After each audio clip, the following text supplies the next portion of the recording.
I apologize for the very, very stuttery OBS footage that may happen to be because OBS doesn't fucking like me right now. But hey, Devin's making another DDLC video, so life is all dandy again, right? Wrong. This is actually, it's actually technically right, but don't get your hopes up. I've been I've been basically in the process for the past few months now to kind of lean my way away from DDLC content. Basically, the truth of the matter is I'm starting to get extremely, well, I was extremely burnt out from it, and you guys who have stuck around since DDLC content may have realized or may have noticed that it's been almost 6 months since I've uploaded a DDLC video. The last ever episode that I ever uploaded, I believe it was the Doki Doki Bundle of Sunshine commentary for the demo that I posted. Since then, I've been taking a huge long break away from actually making my mod, Doki Doki Bundle of Sunshine, mainly because I just didn't want to produce shit. Because I don't think you guys deserve, especially in those in the community still, I don't think you guys deserve to play shit. So that's kind of one of the reasons I took a break from DDLC altogether, is because I didn't want anything DDLC related in my head while I was taking a break. But basically, this video is basically going to be one of the last few. This session actually I recorded this into 2 different videos. So you'll see this video come out, and then you'll see the next episode come out at some point. I don't know, probably around the same, probably very shortly after this one. And this is the end of. This is like the last 2 videos of DDLC of Doki Doki Encore. I had stated plenty of times, and I'm pretty sure I stated it in this episode or in this session that I was going to be playing all the other routes, but I can't bring myself to do it, and it's not any hate towards Ultra Star Wars fan. I think it's just a matter of I like I said, I'm on I'm in the process of transferring over to just other content. And I just haven't enjoyed making DDLC content. And it's not the mods that are terrible. It's just, like, when you read mods over and over and over, it gets very, very tiring after a while. And it becomes a lot harder to enjoy the mods for what they are. When you're kind of, you've got all this, shit in your head from playing a bunch of other mods. And then just in general, like, I played a lot of mods at a time too, so like I mixed up the stories all the time, and it was not very fun. So basically, what's the plan then? And I'm not trying to make this way too long, because you guys obviously have a video to enjoy, or at least hopefully enjoy. What happens next? Well, basically, I want to push the next few weeks to just kind of finish what I started. I think what I'm going to do is I'm going to be doing, obviously I'm going to be posting the last 2 Encore videos, me calling that a series. When it comes to this bond we share, I did a stream for that, for Ryan's mod. I did a stream for like a 2-hour stream for the first part of that. And I think what I'm going to do is I'm not going to continue it as a stream. I'm just gonna do videos like I have been. Apparently, according to Ryan, and also according to Matt, who play tested the mod, this demo is like 8 hours long.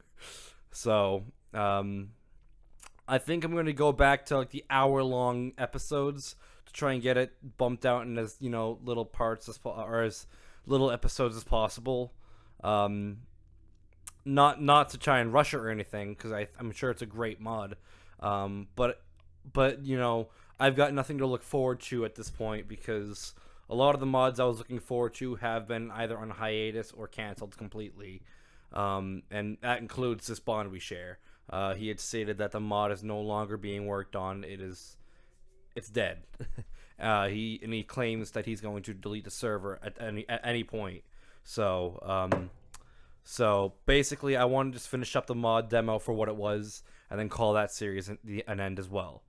And that's pretty much gonna be the end of DDLC on the YouTube. There's a few more mods that I want to play, but I'll be playing those in my free time. I'm not gonna be reading them on YouTube, only because I wanna get finished with DDLC content entirely on the channel as fast as possible. And again, it's not to rush through mods.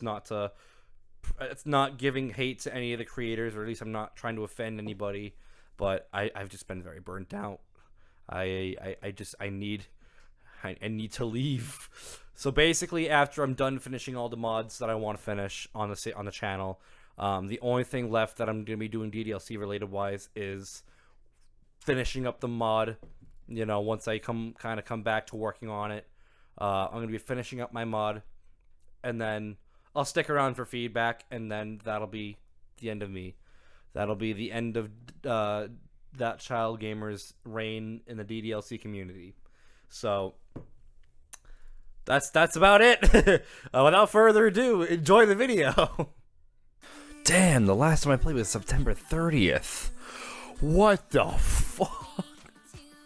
September 30th was the last time I fucking played this. Hold up. Oh yeah, because this was the fucking video last time before the job. Ugh. Ever since then, it's been all fucking, like, random shit. It's been all, like, streams and stuff. Yeah, that was... Holy shit. That was literally over a month ago. Fuck. Well then. Well, anyway, we're playing more Doki Doki Encore. Man, it's been so long. Okay, well, in that case, I guess we kind of have to get back into it. So I believe last episode, we got into like a little thing with Natsuki, where she confessed her love to us.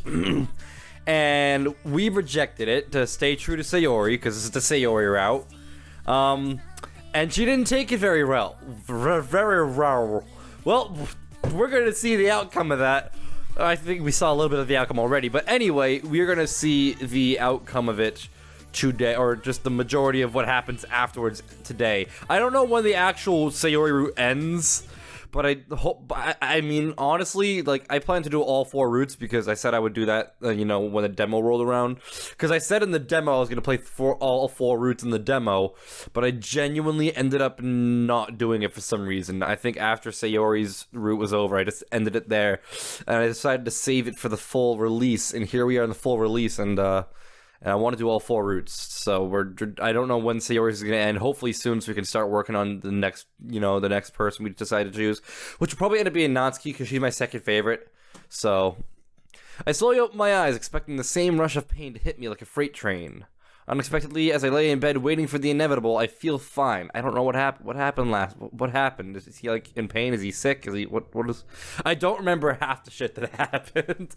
So I apologize. It's literally been over a month, and I apologize. Because last episode was the episode... It's not in the actual episode itself, but I have the footage that I don't really feel like sharing because it's got, like, personal information and stuff, but I have, like, for my own personal... my personal entertainment, I have the cutout footage of where I looked down at my phone, and then, like, I'm like, oh, okay, I'll be right back, guys. And then I'm like... And then it turns out the phone call was for an interview for the job that I currently work at now, So a lot of things happened last episode, and I just don't remember what happened at all, like, since the month that's passed by. Aside from this feeling of dread, probably from Natsuki, I peek over my shoulder to look at my alarm. Well, I don't have to get up for about a half hour, but maybe it's best I get ready early for once. This is going to be a long day. I slowly crawl out of bed, still worried that a sudden rush of pain could come at me any time and prepare for the day. So I apologize if I'm being very quiet or, like, being very, very emotionless or, like, very tired sounding. I did just wake up like an hour ago, maybe even a little bit more than that, but still I'm very drowsy. And this isn't even my I have a class at 12:20 today, so this isn't even going to be the most of my day so far. I've got this video to make, and then I've got the class, and then later on in the day I've got freaking work. So as I drag myself through the morning routine, my mind races through all the possible scenarios for what could happen in the club today. We've been able to get through Natsuki and Yuri's fights, but they look more like scuffles compared to yesterday. It's something the club's never gone through, but maybe it was bound to happen at some point. 4 different girls with such different personalities. Throw a guy like me into the mix and it's a recipe for drama. Well, I guess I got what I asked for. The fire truck siren passing by. I'm sorry if you can hear that. But, was it worth it? The thought continues to plague me as I finish my breakfast. As I'm putting the dishes away, another thought creeps into my mind. Sayori. I know she said she's gonna make things up with Yuri after what she said, but can she? Will Yuri ever even give her that chance? And how is she going to settle things with Natsuki? She's clearly not comfortable with the idea of me being with somebody else. But I trust Sayori, and I'm sure she can convince Natsuki and the others to back off and respect our relationship. As soon as I walk out the front door, I already spot Sayori waiting for me on the sidewalk. I do remember now that we did talk to Yuri about, Sayori was No, never mind. Don't listen to what I'm saying. I was playing another mod the other day that what I was about to say happened, and this is why I can't play more than one mod at a time, because I get so confused with the stories and I can't remember what event happened in which story. I was playing another mod the other day a while back, and I for some reason remembered another thing. I don't know. It just sounded very similar, so I'm not worried about it. Don't pay attention to what I'm saying. As soon as I walk out the front door, I already spot Sayori waiting for me at the sidewalk. Hey, Sayori. I genuinely don't remember what happened. She's still sad, apparently. I don't remember if was this the mod where she says she didn't know if she wanted to get... I genuinely don't remember. We're gonna find out. Hello, Devin. Sayori's voice drifts off into a whisper. She anxiously stares into the direction of school. I can't say I blame her. I know she's kind of sad about what happened with Natsuki, because Natsuki really freaking hates Sayori now, and she did not take it very well. Neither of us was really looking forward to today. I decided to speak up as a way to try to motivate us. Well, we knew this was coming. We're gonna have to go back and face them. Yeah. I've never really been one for conflict. I've always hated it. It's so mean and nasty, and I hate seeing everyone act like that. I know you do. But going back is our only way to fix this. Maybe. Since Sayori nervously looks off again in the direction of the school. Though I can tell she's just not thinking about the club meeting today. What's wrong? Sayori nervously laughs. Well, that's not exactly an optimistic sign. Devin, I've been thinking about something. Yeah? Call it a long shot, but I think it might help heal the club if everyone from this point on was honest with each other. I've been thinking about your idea, and well, I think we should try it, for the good of the club. Sayori's voice trails off. I'm not sure if she's really up to this. Are you sure, Sayori? Devin, look. Sayori brushes up against me and takes my hand in hers. If for whatever reason things don't work out, it's fine. I'd hate to lose them as friends, but I'll always have you. I'm glad that I'm your girlfriend. Even though we've had our ups and downs, in the end, I think everything's gonna be okay. Your real friends are the ones who stick by you in the end. Like how you're here for me now, always taking care of me. I know, I just know I could have done a better job, Sayori. This is all my fault. I bear some responsibility too, Devin. They clearly have a misunderstanding with me, and well, I need to sort it out. We're really doing this together then, huh? Yep. I guess I wouldn't have it any other way. Sayori releases my hand and glances up at me with a hopeful, optimistic look in her eyes I haven't seen before. Leave it to her to end up doing the inspiring for me. Well, let's put this energy to good use. After a brief nod to each other, we begin our walk to school, ready to face down whatever might come our way. As soon as we walked through the front doors, I felt a rather unsettling feeling hanging in the air. At first, I wasn't sure if it was just me, but when I turned to Sayori, I knew she felt it as well. Maybe it was all in our heads. Maybe it was something that we ate. But I can't say that I've felt like this before. Sayori turns to me, staring warily. I force a smile, and that seems to be enough to reassure her that we're doing the right thing. As we're walking to Sayori's class, the hallways become increasingly crowded as students make their way to their first class. But even that feels off. Hardly anybody's talking to each other, and aside from the occasional sound of somebody opening and closing their locker or walking past us, there's hardly an audible sound throughout the hallway. Sayori and I share an uncomfortable look just before we decide to wave each other goodbye as I make my way to my own class. For the rest of the day, it almost seems like time has stopped entirely. It feels like I'm just simply trapped in an empty room with no one else around me, staring blankly ahead at an empty board. Even though that's not the case, I'm really just not paying attention. Not that I ever do. But for once, maybe I should. That would help wash down the dread I've been feeling since I woke up this morning. But the material is just so boring. I just simply lean back in my seat and nod occasionally to whatever the teacher's saying, and silently pray that he doesn't call on me to answer one of his questions. I do that all the time, and it doesn't work, MC, I'm sorry to say. Still, this has to eventually end, right? I look over at the clock and see that there's about a half hour left before class is over, and I can face my fears in the literature club. Oh well, if there's one thing I know how to do, it's kill time. I decided to map out on paper some of the possible scenarios of what could happen in the club, trying to account for the good, and the bad, and the ugly. Thankfully, it still looks like I'm paying attention as everyone else around me is writing down notes on what the teacher's saying. Being the diligent student, as always. That makes one of us. At long last, the school bell finally rings, though I can't say if it was for the better or the worse that class is over. I stand up and slide the books off my desk into the book bag as I start the inevitable walk to Literature Club. Dun dun dun dun. I'm sure I had to take my time getting to Literature Club. Usually I'd be in a rush to get there, but today's different. As I'm walking, the anxiety I've been feeling all day only gets worse, and I begin to question the whole point of this. What if we're able to come to terms with what happened and move on? Will things ever truly be the same? What if they don't show up? What if we have another repeat of yesterday, or worse? That last thought sends a shiver down my spine. I don't want to deal with any more drama, insults, or tears. I'm just hoping that we get this over with as soon as possible. I became so anxious of getting to the club room that I even decided to work in a few stops to get a quick drink of water to try and chat with someone. Though I only end up just delaying the inevitable by a few minutes at most. Honestly, if I was going any slower, I might as well be a turtle. After what feels like an eternity, I finally reach the entrance to the club room. I put my hand to the doorknob, but I hesitate. I put my ear next to the door and try to hear if anyone is in there. I hear nothing. I step back and slowly open the door, to find it empty. I let out a somewhat relieved sigh, knowing that at least I'll enjoy some peace and quiet for a few extra minutes. I decide to settle down while I can take my usual spot next to where Sayori and I would usually sit. Though the longer I sit, the more anxiety continues to bother me. It feels too quiet here. I don't know if that's because I'm not used to being the first person here, or because this anxiety's got me all riled up. After a long period of silence, I finally hear the door crack open. I see a flash of purple before it retreats from my sight. It's alright, Yuri, come in. I try to sound as inviting as possible. Okay, so in that case, I've just failed horribly, because I just sounded like the most bothersome freaking motherfucker ever. Like, it's okay, Yuri, you can come in. I try to sound as inviting as possible, but I probably ended up coming across as just sarcastic. Still, she seems to have accepted the invite. Yuri slowly opens the rest of the door and steps into the club room.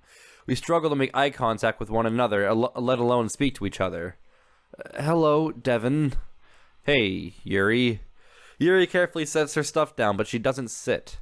Instead, she turns around to face me. She looks restless, yet remorseful. Can't say I don't blame her. She deserves to feel like that after what she did to— Oh my god, don't ever fucking do— Yeah, you better catch yourself, motherfucker. I catch myself mid-thought, now that I see what Sayori meant. She didn't want me to have these malicious and vengeful thoughts about the others. I wanted to say now, before anyone else gets here, that She struggles to form her next word. Her face is bright red with embarrassment as I see tears start to form in her beautiful violet eyes. I'll lend her a hand here. It's alright, Yuri. I think we should save it for later. I imagine we'll probably all talk about what happened yesterday and try to find a way forward, not just as a club, but as friends. Yuri hastily nods at me before sitting down. She opens her book, but she quickly puts it down and faces me again. You don't hate me, do you, Devin? I struggle to find the right words to articulate my feelings towards Yuri at the present moment. I want to avoid upsetting Yuri. I don't hate you, Yuri. Yuri lets out a relieved sigh. Oh, thank goodness. But I'm still very disappointed with you for what you said to Sayori especially. Yuri's relieved expression quickly wavers and falls back to her timid state. Oh, I see. Well, I hope I can make things right today. Me too, Yuri. I just hope that Natsuki... Okay, she was about to do the same fucking thing. Before Yuri can finish her sentence, the door opens and Natsuki enters the room. She looks to Yuri, who quickly buries herself in her book. Natsuki's eyes then lock onto mine as I continue my icy stare. She tries to say something, but she quickly catches herself and brushes past us to get to the closet. I quietly sigh to myself. I'm not looking forward to talking to her. After a few more minutes of waiting, Monica arrives in with Sayori. I'm a little surprised to see them walk in together. I guess that's what was keeping them. Maybe Sayori made amends with Monica already. At least that would make things a little easier. Monica walks to the front of the room as Sayori takes her usual spot next to me. Sayori shoots me a hopeful grin. I manage to smile back. I guess that this is it. There's no turning back now. I prepare for the inevitable as Monica calls out to us. Okay, everyone.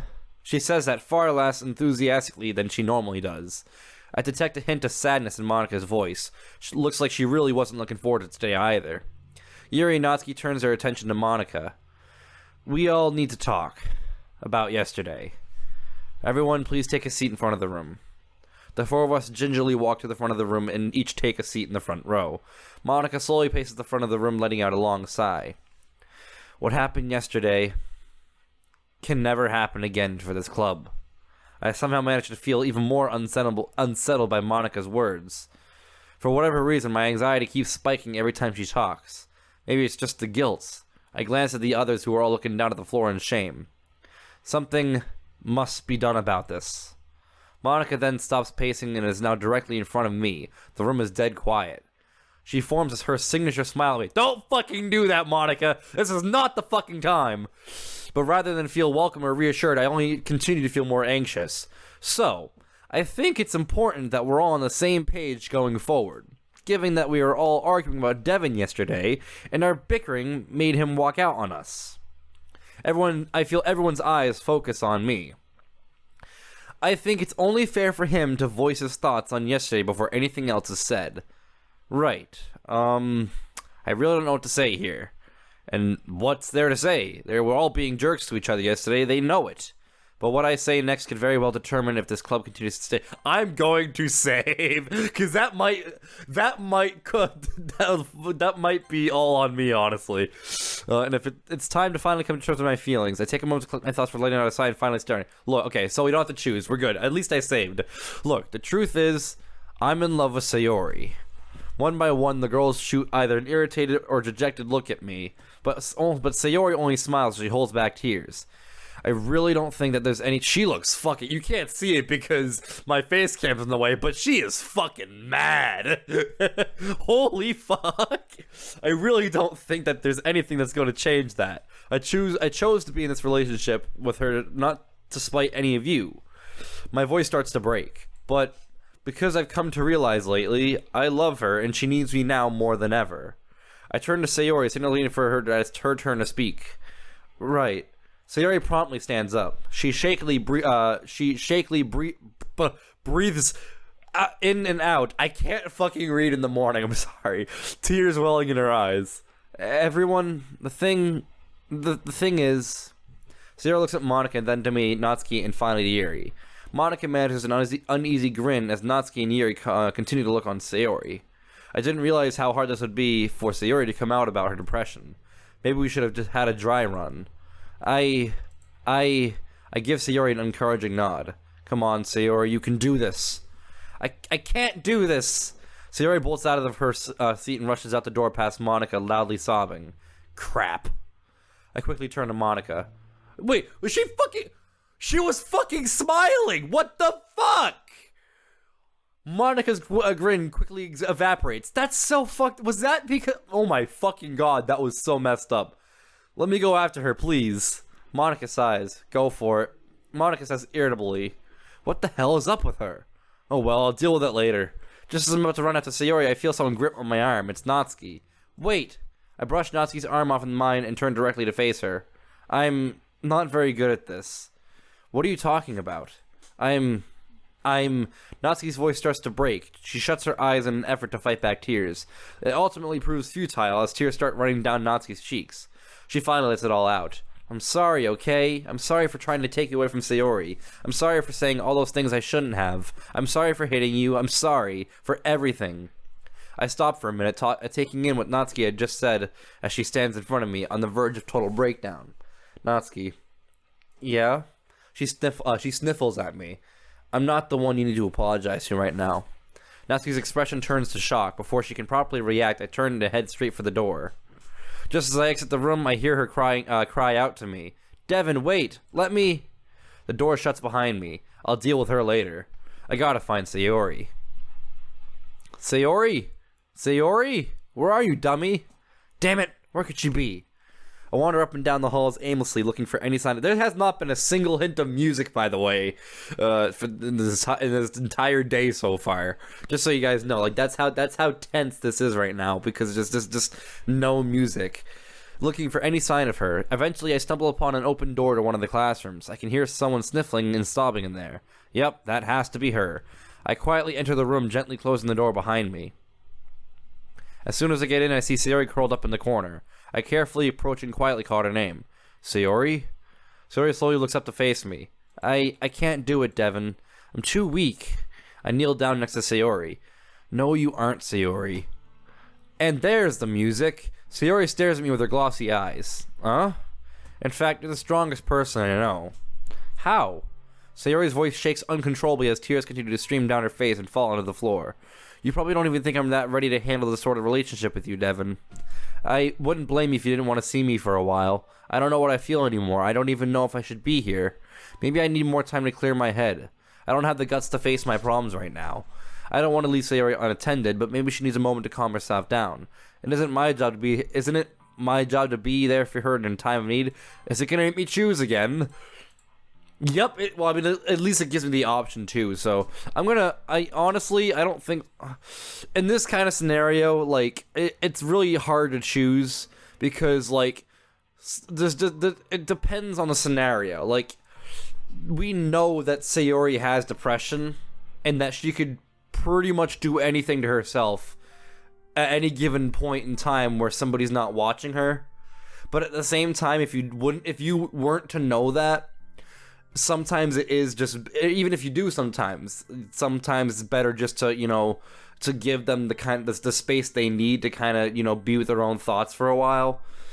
Because if you're kind of directly, in their face, like, all the time, that's kind of unhealthy. But at the same time, it's like, she is genuinely, like, struggling right now with what she's dealing with. And this is probably one of those scenarios where, like, she would probably do something if we didn't step in. So I have the game saved. I don't know which leads to which, but I think we need to comfort Sayori. I take a deep breath and gently put on my hand on Sayori's shoulder. Sayori, I know now what it took for you to work up the courage to ask me out after knowing me for all these years. I know that just even admit to me that you had depression, it took a lot of guts. This reminds me of that one time when we were kids. You remember that meadow we used to go to? Sayori simply nods. I remember how I had to push you to jump that fence so we could get to there faster? Yes. There was that one time you were so insistent that you could do it without my help. But then, just like now, you hesitated. You were afraid of falling and hurting yourself. Well, I fell, didn't I? Sayori lets out a nervous laugh. I'm talking about the other time, silly. Oh. I playfully shake my head at her. Point is, I had to encourage you to jump that fence. I'd always go first to show you how it was done. The entire time, I waited on the other side, not knowing how you felt or what was going through your head of yours. But you did do it. You got onto the top of the fence pretty easily, at least. Yeah, I remember now. You remember how you got stuck up there. You were afraid of falling and hurting yourself, but I promised that I'd catch you if it came to that. Sayori's eyes continue to chip as she remembers the story with me. I gently take her hand in mine. After cheering you on, you finally made your way down. But I messed up. I fell. And I caught you. You were safe. Yeah, I guess I was, wasn't I? Yes. I smile warmly as I put my hands on her cheeks. Our eyes lock onto each other, our faces barely a few inches apart. Just to even climb that fence all by yourself, to me, that was so brave of you to do, Sayori. I was proud of you then, just like I am now. And I guess I caught you again, didn't I? You'll be fine, and we'll get to enjoy all these crazy adventures again. I wouldn't want to do it with anyone. That spot's reserved for my one true love. Sayori's face is now totally red from both crying and blushing. It's a miracle that I haven't cracked a tear yet myself, but it's definitely getting there. Hopefully I can hang on for a few more minutes. Sayori, I don't know what it was that made you like this, but maybe I've been where you have. Talking about this with me and everyone is a first step in facing those rain clouds, so that the sun can shine and we can play in the meadow again. I finally crack a tear. Sayori full on embraces me. I love you so much, Devin. I love you too, Sayori, more than you may realize. I help Sayori stand up, our eyes continuing to lock onto each other. I've never seen her this happy before. After everything that's happened in the last 24 hours or so, it's hard to believe we finally got to this point. It's not over yet, though. Come on, let's get back. I hear the door swing open. Maybe it's Natsuki. I think she wanted to go looking for Sayori with me. Hell, probably everyone's looking for us now.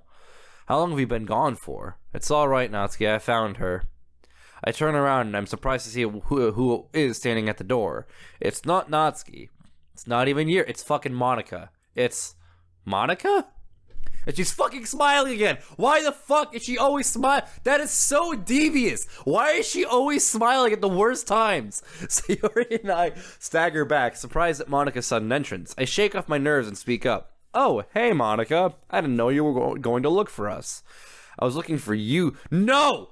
Get the fuck away from me. You stay back, bitch. I had to cross. I was looking for you, Devin. She eerily grins at me as she takes a step forward. Monica's word sends a chill down my spine. Her face is really creeping me fucking out. Holy fuck, that's not a face I've ever seen her do. Monica's word sent a chill down my spine. Her creepy grin doesn't help it either. Well, you found me. I found Sayori too. We can head back to the club room now. I turn to Sayori, who just seems as uncomfortable being alone with Monica as I am. So, you're all squared away then. You guys are going to stay as a couple, huh? Yeah, why? Well, that's too bad. I guess you're gonna have to do this the hard way then. I swear to God.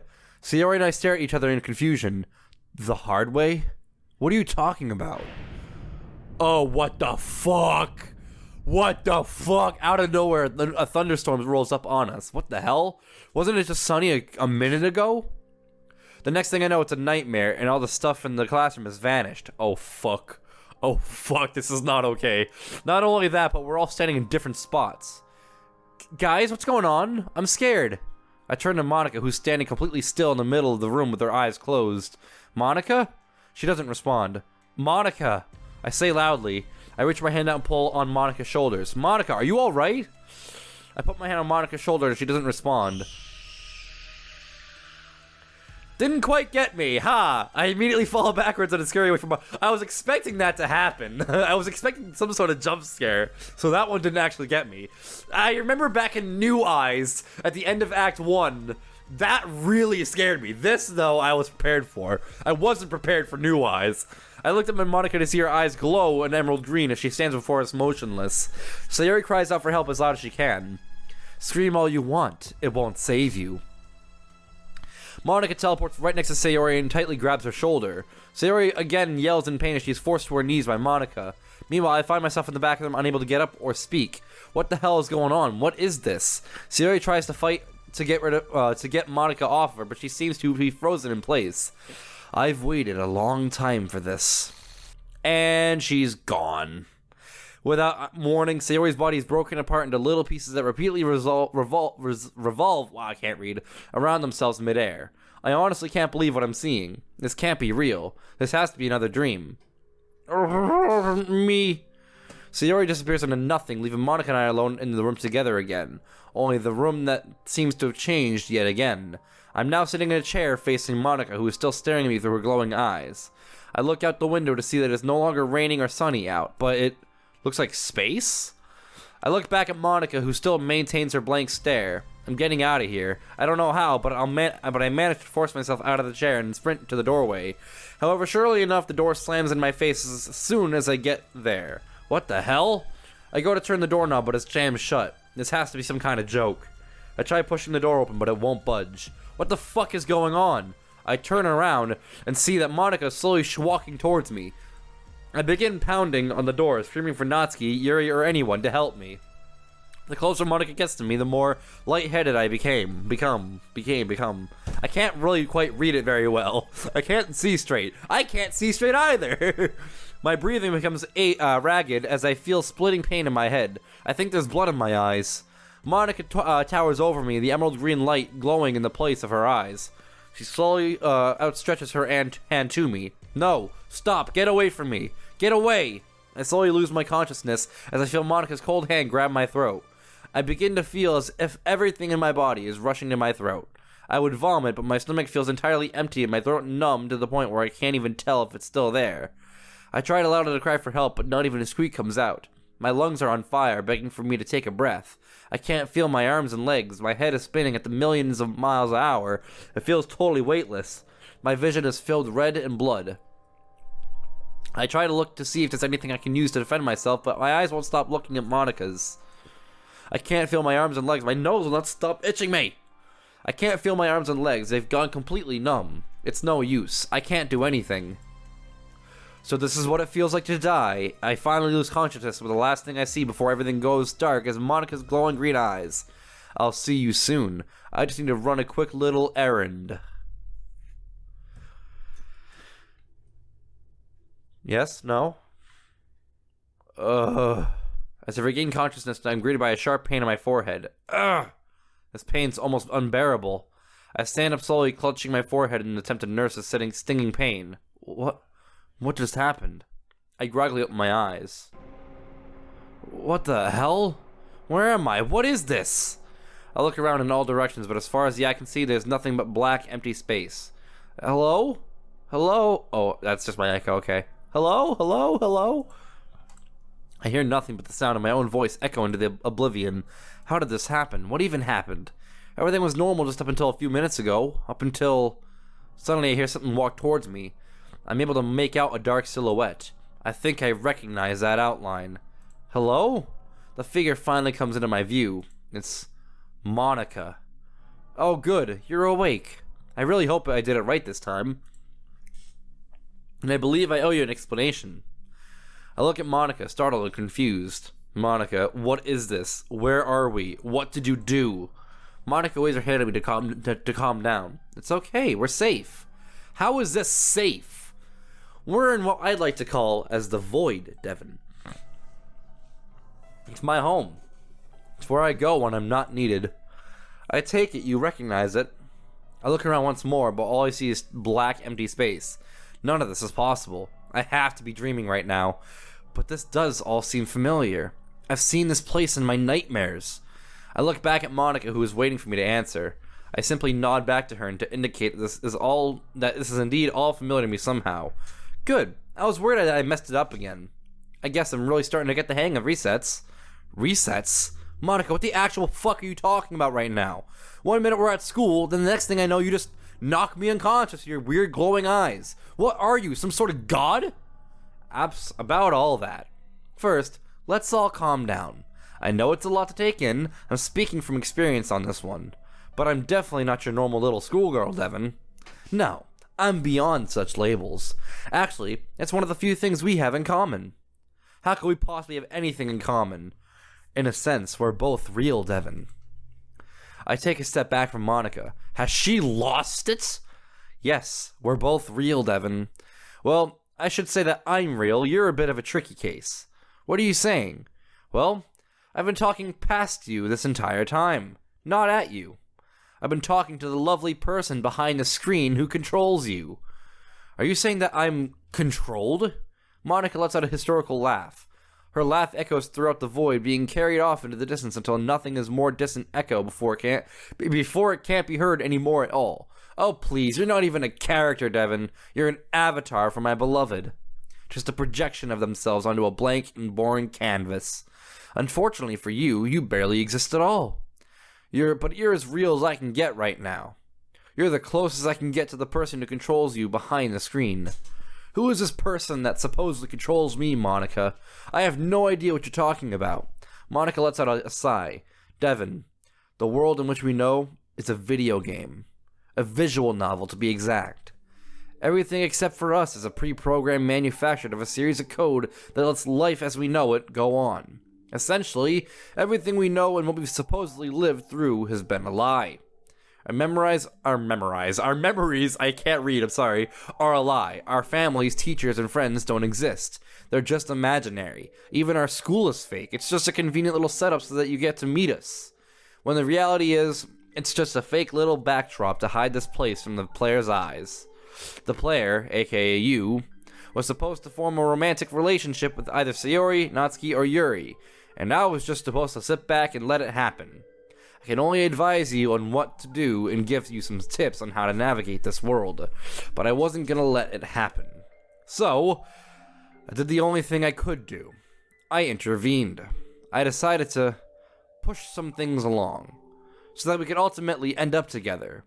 That's how the original story was supposed to happen. Original story? Yes. Unfortunately, I seem to be sort of lost in time. When I started to really manipulate the code to tie up a loose end early, I somehow messed up. And through my mistake, I somehow ended up creating a whole new timeline where that event never happened. The festival actually happened when I never intended for us to reach it. And all the events afterwards, well, mind you, it's all pre-programmed lies to fill the gaps in the story. We're never supposed to happen either. This is a mod to the original story, where our destinies were altered to lead elsewhere than what was originally intended. So whatever the original game had in store for us isn't going to happen here. Though I've manipulated the code to mirror some certain events that you've experienced. I've even invented some of my own, too. The nightmares. Yes, I've been inside your empty head all this time, trying to steer the player to pick better options. To pick me. That should have been our reality. That's what I wanted our destiny to be. Now I'm really taking a gamble by letting you help shape this reality with me. I've watched every single choice you've made, and it seems that my own, even with my own route now, you're still steered clear to me. Why? I don't know if I can answer that. Monica sighs again. I know you can't, and Devin, and I don't think the player has the ability to explain himself through you. But at least I know how to fix all this. What do you mean? Monica, even if half of what you say is true, you only have the ability to make everything, only you have the ability to make everything normal again. Ha, you're funny, Devin. I can't turn the code back that far again. The game itself is on the verge of breaking. It was a huge gamble to send you all the way back to the beginning of this last time. When this alternate timeline was created, it for some reason had to start at the end. I simply just played along with the script until I saw you act out of character. That's when I knew something was wrong. I deducted that the total game reset would fix the problem, and it did. At the cost of you damaging our character files, I completely fixed mine, and I only fixed the others to allow for minimal functionality. Character files. It's how we exist. Without it, we're nothing. We literally wouldn't exist without them. But my fix was just really to buy time to formulate a new plan to win you over. I thought allowing you the freedom of choice would result in picking me, which you didn't. I tried to steer you away from the other girls by giving you those nightmares, but it didn't work. I only further hurt my chances by looking like a total bitch yesterday, and for that, I'm sorry. But the others acted out because of the strain that's on their files now. They won't last much longer. That's why I decided just to kill the two birds with one stone by bringing us all here. Win the player over and finally get rid of the others. What? What does she mean by that? You'll see, I've been working on a surprise for you. You can read my mind? I can read everyone's thoughts, Devin. I can read the game script. I know what everyone will say before they can even think it. It's powerful and draining, which is why we're fixing that. If you'll be so kind to follow me. Monica extends her hand to me. Well, it's not like I have much of a choice in this. You don't. Figures. I reluctantly take Monica's hand as she leads me into the dark. As we're walking in total darkness of what feels like hours, I try to mull over everything that Monica told me. There's no way that any of this is real and could be happening right now. But it is. There's nothing else that can explain what's going on right now. No ordinary person could do a fraction of what Monica just pulled off earlier. So I guess she has to be telling the truth. But she's been doing all this to win me over? Well, this person who controls me. Am I being controlled right now? Do I have a say in this? Sayori's been my friend my entire life, and she means to tell me that this is all fake? It can't be. I still remember it. How can I remember something that's and not be real? How can my feelings for her not be real? Sure, you can fake emotions, but not to that extent. Well, considering everything I know that has been tossed out the window, I guess I have to go with Monika's explanation. I sure as hell can't explain what's going on, and I'm only afraid what's to come. Is Sayori even alive? Nah, she's long gone. Where's Natsuki and Yuri? Where's the school? Where is life as I knew it? It's all gone. I'm cursed with the knowledge that my reality was nothing but a lie. You're taking it better than I did, that's for sure. How'd you find all this out? When I started the club. I don't know how to make sense of it. It's just, I talked to the previous president who warned me not to restart the literature club. Apparently what happened to me happened to him too. When I officially became president, when I filed the paperwork and signed off on everything, that's around the time I had my epiphany. I honestly still struggle with it. I'm sorry. Monika manages a small grin at me. Not one of the malice or utterly ulterior motive, but the first genuine smile I've seen from her today. It almost feels kind of relieving to see. I appreciate it, Devin. Don't mention it. So where are the others? Monika's smile disappears. You think you're ready, huh? Ready for what?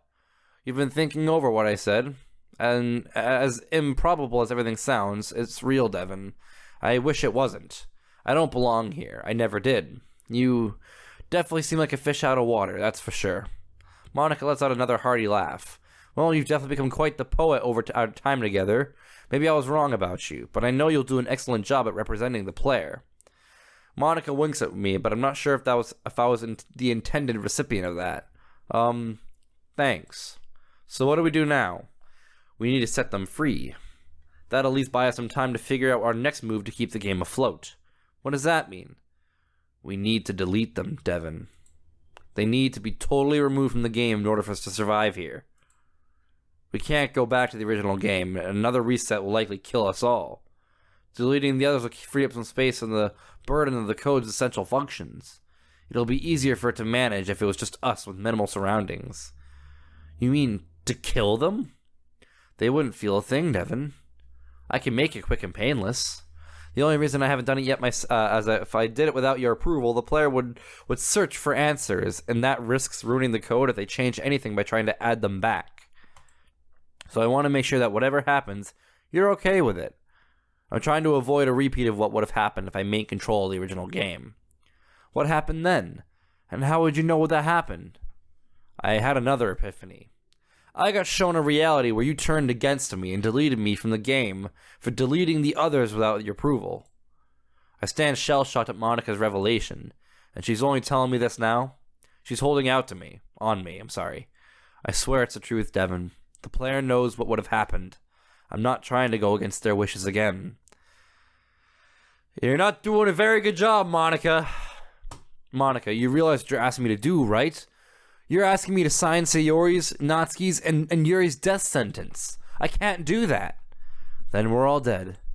I don't want to act what is that? I've never seen these words in my life. Unilaterally again, but if I have to take matters into my own hands again, I can keep my only way of contacting my love, I'll do it.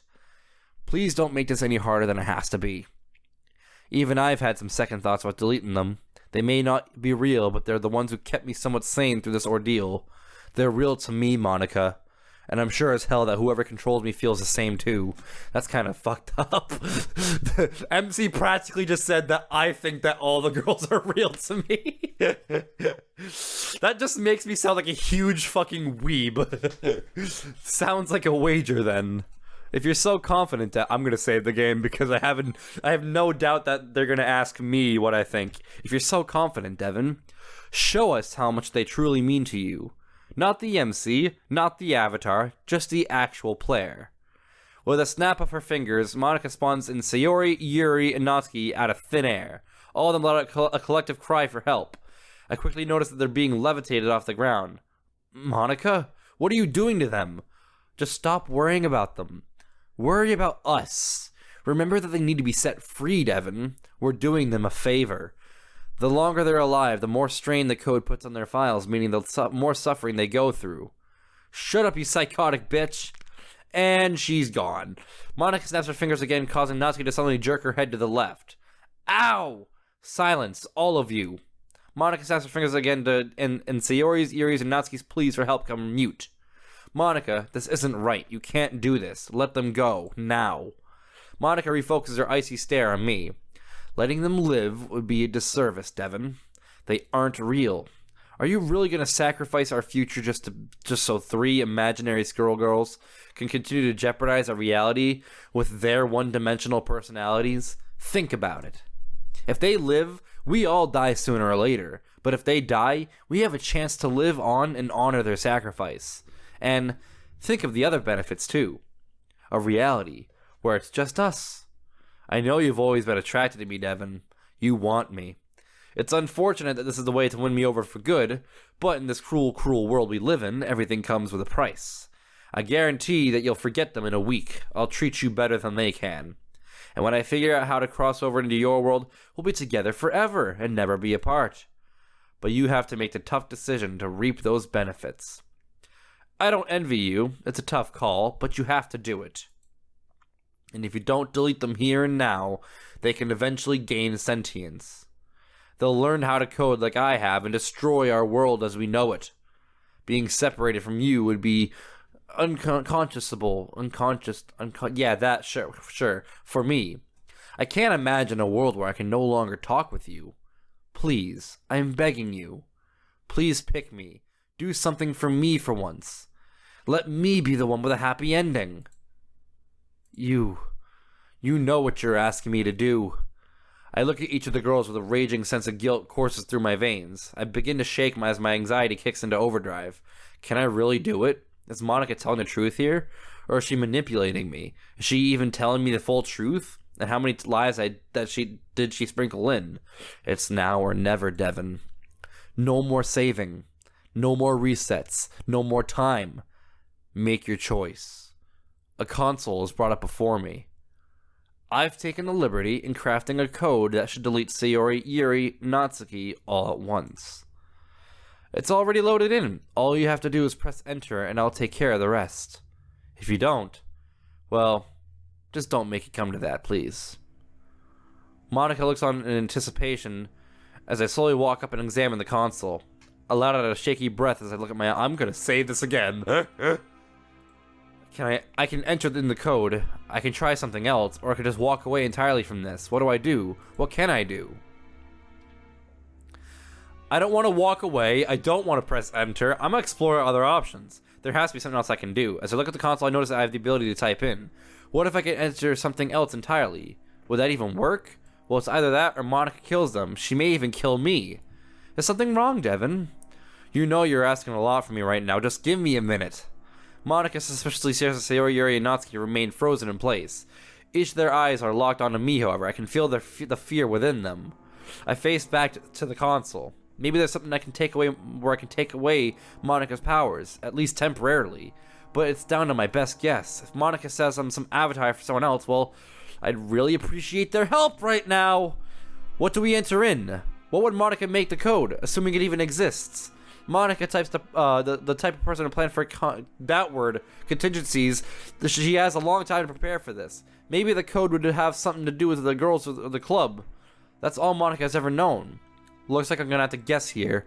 I erased Monica's pre-written commands so the console's now completely empty. Okay, what do we enter in here? Oh shit, I don't remember the code. Is it like OS dot okay, I fucking don't know. I don't know.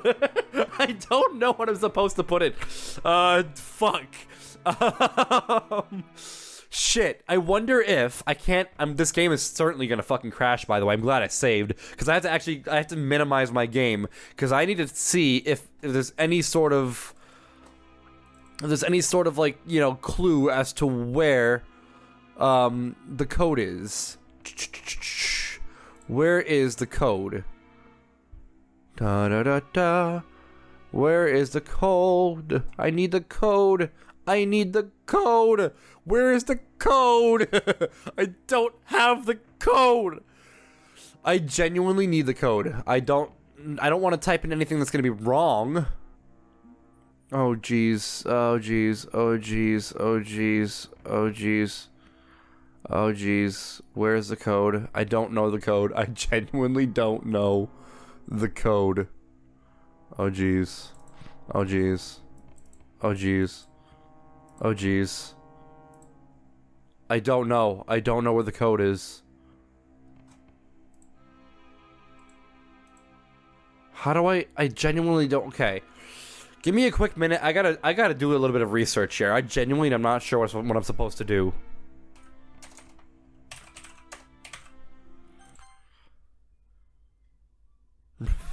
I just typed in reset. I don't even know what the fuck I did. Just what do you think you're doing, Devin? Did you really expect that to work? Pathetic. Looks like I was too trusting of you.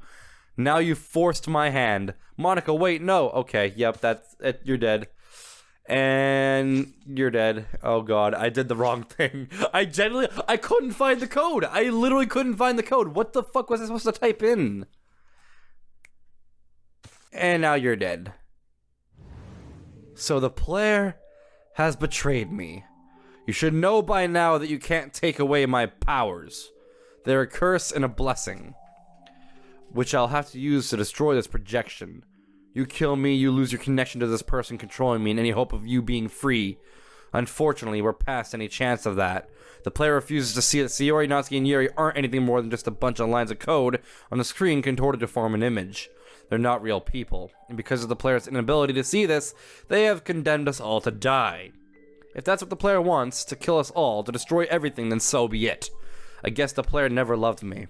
It hurts to know that I really was alone all this time. I'm not living like this anymore. I'm done living alone. I'm done living. I'm done.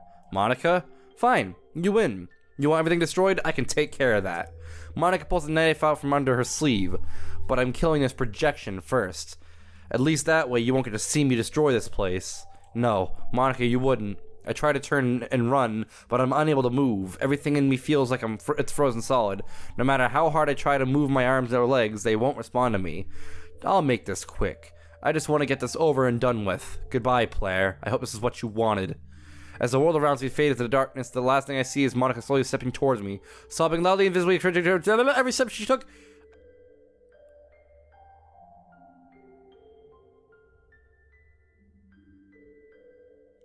Okay.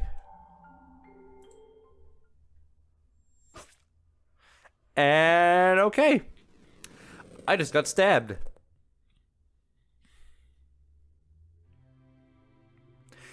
Okay, well, I'm assuming that was the bad ending. Okay, well, it won't let me escape. It literally they could. I have to literally sit through all of this. Normally, everybody who makes mods will like have like the escape button entered, and you can just quit from there.